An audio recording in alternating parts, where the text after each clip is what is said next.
He found a dying husky buried in the snow. But when the men who left it there came back, he realized this dog wasn't just a victim. It was the key to uncovering something dark and dangerous. What happened next will give you chills. The storm rolled down from the Alaskan mountains like a living beast, swallowing everything in its path. Wind howled through the pines, bending their dark crowns until they scraped the frozen sky. The snow came sideways, thick as smoke, devouring the road 1 inch at a time. For miles there was nothing but white, the hum of an old engine, and the steady hands of Ryan Keller gripping the wheel. He had learned long ago that nature wasn't cruel, just honest. It took what it wanted and left no apology behind. The same could be said for war. After 15 years as a combat medic, Ryan had seen both kinds of storms, and he preferred the ones made of snow. They didn't bleed, they didn't scream, they just buried everything quietly. His truck, a weathered '98 Chevy with chains on the tires, rattled and groaned up the ridge road leading toward his cabin. The headlights carved 2 shaky tunnels through the blizzard. The radio had died an hour ago, leaving only static and the muffled roar of wind. He was used to silence. In fact, it had become his only companion these past 3 years, since he'd left Anchorage and traded human noise for solitude. But tonight, something in the air felt wrong. Not just the storm's violence, something beneath it, something deliberate. He spotted it by accident. A faint flash of metal on the shoulder of the road, half buried in snow, a glint that caught his tired eyes. Instinct made him ease off the gas. The truck slid, chains grinding, before stopping sideways. Ryan leaned forward, squinting through the windshield. Another flash, dull, cold, and low to the ground. He killed the engine, grabbed his flashlight, and opened the door. The cold hit him like a hammer. It tore the breath from his lungs and clawed at his eyes. He yanked his hood tight and trudged forward, boots crunching through snow that reached mid-calf.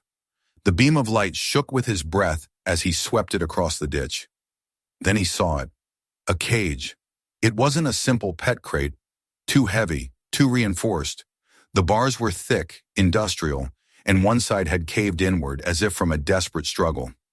Snow had nearly swallowed it whole, but the shape was unmistakable. Ryan's heart gave a small, painful kick. He knelt beside it, brushing off layers of ice with gloved hands until his light found what lay inside. A husky. The animal was curled into itself, shivering violently, its fur matted with blood and ice. The once bright coat was gray and white, dulled by dirt and frost. Its eyes were closed, breath shallow, but the faintest movement in its chest said it was still alive. Around its neck was a collar, not leather, but metal mesh, and beneath that, a wire twisted so tightly it had cut into the skin. Ryan's jaw clenched. "Jesus," he muttered, kneeling lower. "Who did this to you?" The husky stirred faintly at the sound of his voice, one ear twitching. Ryan reached for the latch, frozen shut, and pulled a small multi-tool from his pocket. He pried at the ice-cake mechanism, forcing the wire loose until it finally snapped with a brittle clang. The door creaked open. The husky didn't bolt. He only lifted his head slightly, eyes opening to slits. Eyes so pale blue they almost glowed in the dark. There was no panic, no aggression, only exhaustion and an eerie calm, as if the dog had already accepted the worst. Ryan pulled off his parka and laid it inside the cage. "Here," he said softly. "Smell something human again." The dog sniffed, hesitated, then lowered its head onto the coat. A moment later, it let out a long, trembling exhale. That sound, the surrender of fear, hit Ryan harder than he expected. He slid his arms beneath the frail body, surprised at how light it was. Bones pressed through fur, heatless, fragile. The husky didn't resist when he carried it to the truck.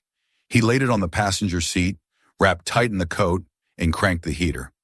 Frost clung to Ryan's eyelashes as he watched the dog's chest rise and fall. For a moment he wasn't sure which of them looked more broken, the animal or himself. "Hang in there, buddy," he said under his breath. "We're almost home." The drive back up the mountain felt longer than the road to hell. The wipers scraped ice, the headlights dimmed with each gust of wind. But the thought of leaving the dog behind never crossed his mind. Not after what he'd seen. Not after the way those blue eyes had met his. His cabin appeared through the storm like a ghost, a single light flickering behind frosted glass. He parked close to the porch, grabbed the Husky again, and stumbled through the drifts. Inside, warmth wrapped around him like a forgotten friend. The air smelled of pine wood and ash. He laid the dog near the fireplace on a folded wool blanket and threw 2 logs into the flames. The firelight painted gold across the animal's battered body. Ryan worked quickly, hands steady from years of emergency training. He cleaned the wounds with saline, wrapped the neck, and used an old veterinary kit he'd kept for years, just in case. The Husky's breathing steadied little by little. It opened its eyes again, watching him with quiet intelligence. "You've seen hell, haven't you?" Ryan murmured, dabbing antiseptic on a gash near the paw. "Guess we both have." He checked the collar again. Stamped along the inner band was a code, K9AR0472, followed by a tiny symbol, a triangle inside a circle. Military maybe, or something worse. He'd seen similar marks on classified medical equipment overseas. When the job was done, he poured a little warm broth into a shallow bowl and set it near the Husky's muzzle. The dog sniffed weakly, then began to lap at it, slow and cautious. Ryan smiled. "That's it. You're tougher than you look." Minutes passed, the storm outside roaring against the walls. Ryan sat cross-legged on the floor, staring into the fire. The dog's eyes flickered in the orange glow, full of something ancient. Not fear, not pain, but endurance. He reached out slowly, letting the Husky smell his hand before resting it lightly on its head. The fur was coarse, thick beneath the grime. "I can't keep calling you buddy," he said quietly. "You need a name." The Husky blinked once, tail giving a faint twitch. Ryan looked toward the window where the storm screamed across the mountains. "You came out of that alive. Guess you deserve one that fits." He paused, remembering a story from childhood, the sled dog who saved a town in another lifetime. "Balto," he whispered. "Yeah, Balto suits you." The Husky's ears twitched again, and for the first time, Ryan swore he saw understanding in those ice-blue eyes. The fire popped, sending sparks up the chimney. Outside, the wind howled like a wounded thing, but inside, peace began to form. Fragile, trembling, but real. Ryan leaned back against the wall, exhaustion washing over him. The warmth, the crackle of the flames, and the rhythmic breathing of the dog lulled the cabin into a slow heartbeat of calm. He didn't know why this creature had been left to die or what the code on its collar meant, but he knew one thing for sure. The moment he stopped on that road, something inside him had changed. He had gone out into the storm a broken man and returned with a reason to care again. As the night deepened, the fire burned low. Balto stirred once, lifting his head to look toward the window, where the wind pressed against the glass. He gave a soft, mournful howl, long and low, that faded into the storm's cry. Ryan opened his eyes at the sound. He didn't move, didn't speak. He simply listened, to that voice rising out of the cold, echoing everything he'd buried. When silence finally returned, he whispered into the dim firelight, "You're safe now, Balto." The Husky's tail brushed the floor once, faint as a heartbeat. Outside, the storm raged on, but in the small cabin atop the mountain, 2 survivors, 1 man and 1 dog, had already begun to thaw the frost that Warren Winter had left behind. Morning came late to the mountains. The storm had spent itself some time before dawn, leaving behind a silence so deep that even the forest seemed afraid to disturb it. The world outside Ryan Keller's cabin was a sculpture of white and silver, drifts piled high against the windows, icicles hanging thick from the eaves, the sky a flat sheet of pewter gray. Inside, the fire had burned low to glowing embers, painting the walls in a tired amber light. Balto was still there, curled up near the hearth, his breathing steady now. The wounds were no longer bleeding, though the bandage around his neck had soaked slightly with a faint pink stain. Ryan crouched beside him, touching the Husky's head gently. The fur was warmer today. The eyes that met his were alert, still guarded, but no longer hollow. "Morning, hero," Ryan murmured. "Looks like you made it through another night." The Husky blinked, then gave a small sound deep in his throat. Not quite a bark, not quite a sigh. Ryan chuckled. Guess that's your way of saying thanks. He went about his morning routine, stirring up the fire, boiling water for coffee, checking the generator behind the cabin. The air smelled of pine resin and smoke, a comforting scent he'd missed back in the world of steel and noise. When he returned inside, Balto had stood up, testing his legs. There was a faint limp, but the dog's posture was already steadier than the night before. Ryan poured a bowl of warm broth and set it down. Eat, you'll need strength. While the husky drank, Ryan knelt by the old satellite phone mounted near the wall. The signal was faint, but he managed to patch through to the local vet in North Haven. Doc Henson here, a gruff voice answered. Ryan Keller, he said, found an injured husky during the storm. Need to bring him in. Condition? Wounds to the neck and foreleg, malnourished, and there's a microchip, but encrypted. That made the vet pause. Encrypted, you say? Bring him in. Carefully. I've seen that before. Usually means government or private contractors. Ryan frowned. Private contractors? For a dog? You'd be surprised how much money people put into training animals for things they shouldn't. 2 hours later, the snow had softened enough to drive. Ryan laid blankets across the truck seat, lifted Balto gently inside, and began the slow descent into town. The road was quiet, trees bowing under the weight of snow. Every so often, Balto looked up at him, then turned toward the window, watching the world pass in silence. When they reached North Haven, smoke rose from the chimneys and people were already shoveling sidewalks. The small brick veterinary clinic stood near the main street, a sturdy, unremarkable building with a wooden sign that read, Dr. Henson, Caring Hands. Ryan parked, lifted Balto in his arms, and stepped inside. The warmth hit them first, followed by the clean scent of antiseptic and cedar. A man in his 50s with silver hair and sharp, kind eyes came from the back room, wiping his hands on a towel. Ryan Keller, he said with a smile, heard you moved up to the ridge. Still playing hermit, I see. Some of us earn our peace the hard way, Ryan replied, setting Balto gently on the table. Meet my new roommate. Henson's eyes softened as he examined the husky. Beautiful animal. But God, what did they do to you? He traced the collar wound, then scanned the chip with a handheld reader. The screen flashed briefly, then glitched, lines of static cutting across the display. That's not normal, the vet muttered. Chip's encrypted with a federal-grade layer. Civilian scanners can't read it. Last time I saw this, it was on an Air Force K-9 that had gone missing, Ryan's brow furrowed. You think he's military? Either that or something worse. There's a logo inside the collar? Ryan nodded. Triangle inside a circle. Henson froze. Norvex K-9 division. Meaning? The vet sighed. Private company. Used to train dogs for high-risk missions. Detection, surveillance, even covert work. They shut down years ago after an ethics scandal. But I've heard rumors they went underground. Dogs like these. They're property, not pets. Someone wanted him gone, Ryan. Permanently. The words settled like ice in Ryan's stomach. He glanced down at Balto, who lay quietly, watching them both with calm blue eyes. The eyes of someone who understood too much. I'm keeping him, Ryan said. Henson looked up sharply.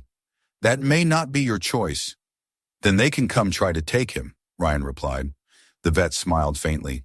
I had a feeling you'd say that. He cleaned the wound, handed Ryan a small bag of antibiotics, and added, if anyone comes asking, you call me first. And Ryan, yeah? Be careful. Things like this never stay buried for long. By the time Ryan returned home, the light was fading again. The wind had picked up, whispering across the treetops. He parked, carried Balto inside, and set out fresh water and food. The dog ate slowly, eyes darting now and then toward the window. Ryan noticed the tension, the way Balto's ears flicked at every distant sound. What is it, boy? He asked softly. The husky only stared at the door. Hours later, just after sunset, headlights flared down the mountain road, 2 beams cutting through the growing dark. Ryan stood by the window, muscles tightening. No one came this far up unless they had reason. The vehicle stopped at the edge of the drive. Black SUV, tinted windows, clean despite the mud. 2 men stepped out. Ryan's instincts screamed wrong. The first was tall, lean, and dressed in a charcoal overcoat buttoned high to the neck.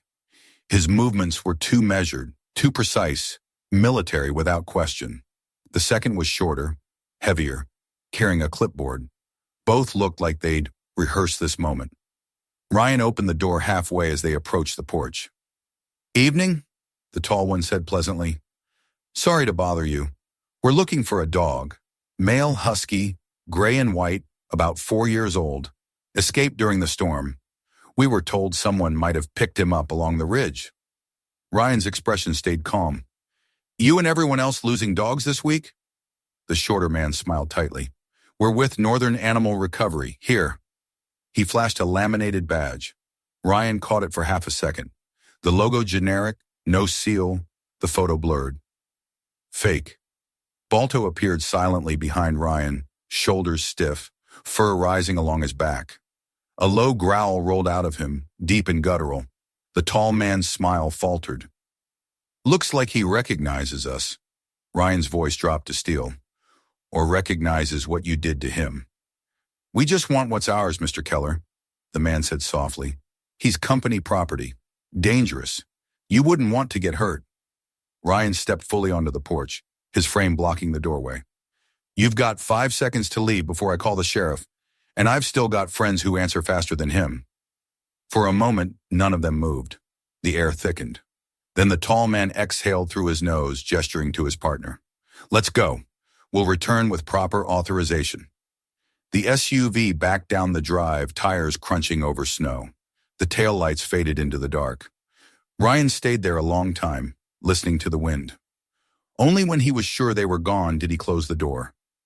Balto's breathing was fast, shallow. The dog stood rigid, gaze fixed on the window. Ryan knelt beside him. "You knew them, didn't you?" he whispered. Balto looked at him, and for the first time Ryan saw real fear in those blue eyes. Not the kind born of pain, but of memory. He walked to the corner where the cage from the storm still sat folded. As he lifted it, something small and metallic fell out. A triangular tag stamped with 3 faint letters, Norvex. Ryan turned it over in his palm, the metal cold against his skin. A logo, a code, a ghost from the past. Whatever it wasn't finished. He looked back at Balto. The husky's eyes were still locked on the door, tail rigid, as if expecting the storm to return. Ryan slid the tag into his pocket. "All right, partner," he said quietly. "Looks like we just found ourselves a war." Outside, snow began to fall again, soft and soundless, the kind that hides tracks rather than erases them. Inside, man and dog stood together in the flicker of the fire, both aware that something far colder than winter had just begun to move through the woods of North Haven. 3 days passed since the men in the black SUV had come. The snow never stopped. It only softened from a blizzard into a slow, whispering fall that covered every trace of tire tracks, every footprint, and maybe, Ryan hoped, their trail too. But inside, the cabin felt smaller with each passing night. He had locked the doors, checked the windows, and kept the rifle loaded by the wood stove. Habits that came back like old reflexes from another life. Balto stayed close now. Wherever Ryan went, the husky followed, quiet, watchful, and alert to every sound outside. He slept light, often waking before Ryan did, ears pricking at noises no human ear could hear. It wasn't fear in his eyes, though. It was focus, something deeper, like a soldier waiting for the next order. On the 3rd morning, Ryan found Balto standing at the window, staring out toward the tree line. Frost coated the glass, and beyond it the forest lay still, buried in white. But the dog's body was tense, tail straight. Ryan followed his gaze and caught the faintest mark in the distance, a dark shape half buried in snow. He grabbed his coat. "Show me." Balto led him out the back door, moving with an uncanny precision, nose low, steps deliberate. The snow reached up to Ryan's knees, the air sharp enough to bite, but the dog pressed on, stopping occasionally to sniff the air. The sky hung low and gray, as if watching. They walked for nearly a mile before the ground began to slope downward into a small clearing. That's where Ryan saw it, a structure that didn't belong there. A squat metal shed, half collapsed under snow, Its roof buckled and its door twisted open. No cabin, no hunter's shack, something older, colder. Balto stopped short, hackles raised. Ryan unslung his rifle, keeping it low. Easy, boy. He moved closer, brushing snow from the doorframe. Rust and frost flaked off in chunks, revealing a keypad lock. Dead, unpowered. Someone had forced it open not long ago. Inside, the smell hit him first, a mix of antiseptic, wet fur, and iron. He'd smelled it before, in field hospitals after the gunfire had stopped. He clicked on his flashlight. The beam slid across the interior, a steel table stained dark, several empty syringes, a cracked monitor, and along the wall, chains bolted to the metal. Some still held frayed nylon leashes. The air felt stale, heavy with what had happened here. Balto whined softly, pacing near the chains. His nose brushed something caught between two links, a piece of blue webbing. Ryan knelt and pulled it free. A torn strap, likely part of a harness. Stenciled letters read, K9 AR-72. He looked down at Balto. That's you, isn't it? The Husky's gaze flicked to the corner, where a small blinking light caught Ryan's eye. A trail camera, half hidden under dust, lens cracked, but still powered. He climbed onto a crate and pulled it down, slipping the memory card into his pocket. Let's see what you've seen. Outside, the wind shifted. It was subtle, a whisper turning direction. But Balto's ears shot up. He turned toward the trees, body rigid. Ryan froze. In the distance, there was movement. Faint, but real. A dark figure stepped between two pines, then vanished. Ryan whispered, We're not alone. He and Balto retreated slowly, circling wide through the trees. By the time they reached the cabin, Ryan's heart was pounding steady but hard. Not from fear, but from the old rhythm of adrenaline that had once ruled his life. He shut the door, bolted it, and went straight to the table where his laptop sat. The laptop was ancient but tough, one of those field models built to survive desert heat and jungle rot. It took nearly 5 minutes to boot. When it did, Ryan inserted the camera's memory card. For a moment, the screen went black. Then the files appeared. Folders labeled with coded timestamps. He clicked one. The footage was grainy, night vision green. 3 figures in heavy parkas appeared on screen, dragging a large cage between them. Inside the cage, something moved. Ryan zoomed in. Even through distortion, the image was clear enough. A gray and white husky, thrashing weakly against the bars. Balto. The timestamp read 3 nights before Ryan found him. He sat back in the chair, breath steady but cold. They dumped you there, he whispered, left you to die in the storm. He clicked through more footage. Most of it showed the same men, loading boxes, moving crates, and sometimes handling other dogs, though the video quality made it hard to tell how many. One clip showed a pickup truck with a black tarp over the bed. When the wind lifted it slightly, Ryan caught the letters stenciled on the side. Norvex K9, that name again. Ryan grabbed his phone and dialed the vet. Dr. Henson, came the voice. It's me, Ryan said. I found a structure in the forest. Looks like one of Norvex's old sites, and I've got footage of them dumping Balto there. Send it. Ryan uploaded the files. A few minutes later, Henson called back. His tone had changed, tighter, lower. Ryan, whatever they were doing, it wasn't training. Those syringes you showed me in the photos? I ran the batch codes. They're not veterinary-grade sedatives. They're military tranquilizers. Ketamine and phenobarbital mixture. Strong enough to drop a bear. Ryan's stomach turned. They were experimenting. Exactly, and if Norvex is still active, they're operating off the grid. No licenses, no oversight. You need to stay put, lock your doors, and let me handle this through the sheriff's office. Ryan looked toward Balto, who was lying near the door, muscles coiled, eyes fixed on the window, as if expecting something out there. That's not going to be enough, and he said, They came once already, they'll come again. Ryan, don't do anything stupid. Too late for that. He hung up. That night, Ryan couldn't sleep. Every creak of the cabin made his pulse jump. He sat at the table, the triangular metal tag lying beside the cracked camera, the symbol of a past that refused to die. Balto lay beside him, awake as well, head resting on his paws but eyes wide open. Just before midnight, headlights flashed briefly through the trees, distant but unmistakable. Ryan moved to the window. A vehicle, engine running with its lights dimmed, sat at the base of the hill. He whispered, "They're back." Balto rose silently, muscles tightening, fur bristling. Ryan's mind raced. He had two options: wait for them to come or take the fight to them. Years of combat had taught him the truth. Hesitation was death. He reached for his pack and checked the rifle. Then he looked at Balto. "You ready for one last mission, boy?" The husky didn't bark, didn't wag his tail. He simply stood still, eyes gleaming in the half-light. A soldier ready for orders. Ryan slung his coat on and stepped into the cold. Snow fell lightly now, glittering under the moon. He and Balto moved through the trees without sound, following the faint glow of taillights that led back toward the road. The truck ahead rolled slowly, turning off into an old service trail. Ryan recognized the direction, toward the abandoned quarry, a place long forgotten by the locals. If Norvex had built something permanent, it would be there. He watched from the ridge as the truck disappeared behind a rusted gate. Faint lights flickered below, barely visible through the snow.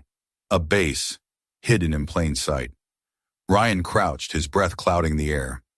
"So that's where you came from." Balto's ears twitched. He growled softly, low and deep. Ryan reached down, hand brushing the dog's fur. "Tomorrow," he whispered, "we'll bring help. We'll end this." They crept back toward the cabin, but even as Ryan walked, the old part of him, the one that knew how operations like this worked, understood something else. Tomorrow would be too late. The men he saw tonight weren't hiding. They were moving, packing up, erasing evidence. If he didn't stop them now, no one ever would. Back home, he spread a map across the table. The quarry was 15 miles east, accessible through forest trails. He marked a path, noting vantage points and stream crossings. He'd need help, someone who could watch his back. He picked up his phone again and scrolled through old contacts. One name stared back at him: Michael Rivas, former demolitions expert, his brother in everything but blood. Ryan hit call. A groggy voice answered. "Ryan, you alive, man?" "Alive enough. I need you in North Haven. Tonight." "Trouble?" "The kind that bites." There was a pause, then a sigh. "I'll bring the truck." Ryan hung up and turned to Balto, who was already watching him, tail twitching once. "Looks like it's just us until he gets here," Ryan said. "Rest while you can." Balto circled twice, then settled by the fire. His head rested on his paws, but his eyes stayed open, blue, bright, and burning with the same resolve that now pulsed through Ryan's chest. He poured a cup of cold coffee and stared into the flames. "Tomorrow," he said quietly, more to himself than the dog, "we go back there." The fire snapped once, sparks leaping up the chimney. Outside, the snow began again. Light, silent, endless. But this time it didn't feel like a storm. It felt like the calm before one. The storm returned with purpose. Not wild like before, but measured, as if the wind itself had chosen sides. By dusk, snow was falling in perfect silence, blanketing the forest in ghost-white camouflage. To anyone below, North Haven's ridge looked dead and sleeping. But inside Ryan Keller's cabin, the air burned with quiet resolve. A map was spread across the table, marked with routes and guard posts he'd seen from the ridge. His rifle lay beside it, cleaned and loaded. 2 flashlights, rope, a thermos of coffee, and a small med kit. Not much, but enough. Across from him sat Michael Rivas, his oldest friend from the Marines. Now older, leaner, but still carrying the same steady calm that had once kept them alive through hell. "Still know how to pick your fights," Michael said, his gloved hands tracing the lines on the map. "You sure about this?" Ryan nodded slowly. "They're not just running drugs or money. They're selling trained war dogs, maybe even experimenting on them. You saw what they did to Balto. I'm not letting them vanish back underground." Michael exhaled through his nose, the kind of sound that meant resignation. "Then we hit them fast, in and out, no hesitation." Balto stood by the door, wearing a dark harness Ryan had repaired earlier, the same one found torn in the shed. His wound had healed enough to move freely. The blue eyes that once carried fear now gleamed with fierce purpose. Ryan crouched beside him, tightening the strap. "You ready, boy?" The husky looked up, silent and steady. The answer was in his stance, tail stiff, ears forward, waiting for the order. By 8, the storm had swallowed the last of the daylight. They left the cabin and headed into the forest. The world was white and endless, soundless but for their breathing. Michael led the way, following the frozen creek bed that curved around toward the quarry. Balto moved ahead, nose low, steps light. Even in snow that swallowed human tracks, the dog found paths unseen. An hour later, a faint orange glow broke through the storm. Through the trees, the compound came into view. Floodlights half buried in snow, a perimeter fence half hidden under drifts, and 3 black trucks idling with engines running. Shadows moved inside the large concrete building. Ryan crouched, raising his binoculars. He counted at least 6 men, some armed, all wearing dark parkas with a small insignia, the same Norvex triangle. Michael whispered, "That's more than I expected." Ryan nodded. "Then we move like ghosts." They circled wide through the trees, keeping low until they reached the back fence where the light was weakest. Michael cut through the chain with a bolt cutter muffled in cloth. The fence folded inward without a sound. Balto slipped through first, then Ryan. Inside the compound, the air was thick with the stench of chemicals and fear. They passed an open garage where several metal cages stood stacked in rows. Inside each cage, dogs, dozens of them. German shepherds, Belgian Malinois, even a few Labradors, all silent, all watching. Their eyes followed Ryan and Balto through the dark like stars. Ryan's throat tightened. "God," he whispered, "how many did they take?" Michael scanned the room. "We'll never free them all if the guards see us. Then we'll make them look the other way." He moved toward the breaker box on the wall, pried it open and flipped every switch down. The compound plunged into darkness. Shouts erupted instantly. "Power's out! Check the north wall!" Ryan and Michael slipped between shadows, opening cages as they went. Balto ran ahead, nudging latches with his nose, pulling at ropes with his teeth. One by one, the dogs stepped out, weak, trembling, but alive. Then came the first flashlight beam. Ryan froze behind a pillar as 2 men entered, weapons drawn. The beam cut across the room, slicing through the dark. "Movement!" one barked. Balto growled low. The sound was enough. The first man swung the light toward them, just as Ryan lunged from behind the pillar, rifle butt cracking against the guard's jaw. The man crumpled silently. The second spun, raising his weapon, and met Michael's knife instead. The blade flashed once, clean and fast. The man fell, his gun clattering across the floor. Ryan turned toward Balto. "Go!" The husky bolted ahead, weaving between cages, herding the freed dogs toward the exit. Their paws thundered against concrete, a tide of fur and fear and newfound hope. But the storm outside betrayed them. As the first dogs burst through the doorway, headlights flared to life in the yard. A truck engine roared and more men spilled out, guns raised. "Get down!" Ryan shouted, dragging Michael behind a crate as bullets tore through the air. Sparks flashed off the metal walls. Balto darted sideways, vanishing into the storm. A second later, a scream cut through the chaos. Ryan looked up just in time to see one of the guards dragged to the ground by a blur of gray and white. "Good boy!" Ryan shouted. He fired 2 warning shots into the snow, forcing the rest of the men to scatter. Michael grabbed his arm. "We're surrounded." "Then we make an opening." Ryan grabbed a fuel canister from the floor, rolled it toward the trucks, and fired a single shot.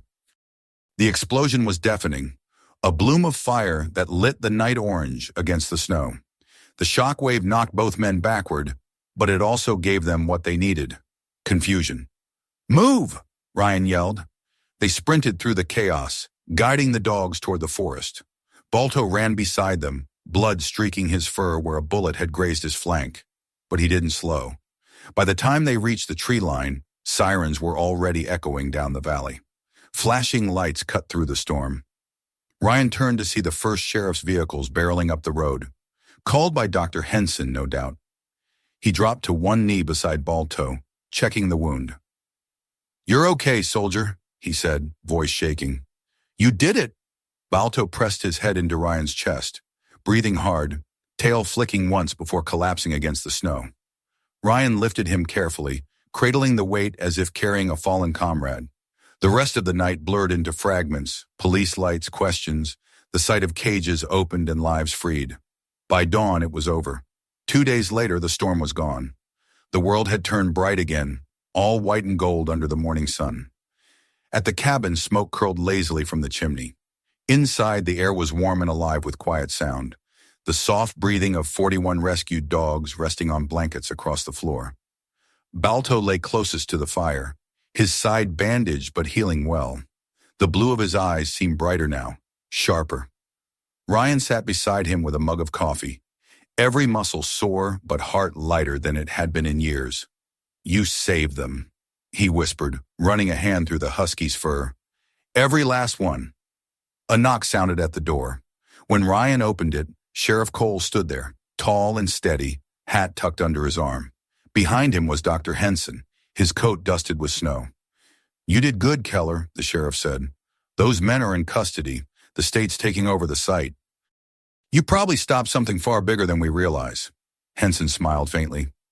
"And your partner here, the famous Balto, he's already a hero in half the papers in Anchorage." Ryan shook his head. "I didn't do it for headlines," Henson chuckled. "That's exactly why people believe it." They spent the next hour tending to the dogs, checking wounds, sorting food and supplies. Before leaving, Henson turned at the door. "You ever think about doing this full time? Training veterans with rescue dogs? I could get funding." Ryan looked down at Balto, who had dozed off, tail twitching in his sleep. "Maybe," he said softly. "Maybe that's exactly what I'm meant to do." Spring came late to North Haven.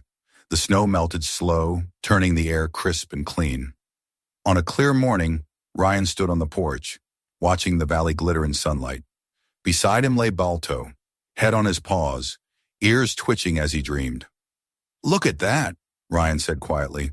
"World's finally thawing." The Husky stirred, lifting his head, eyes meeting Ryan's.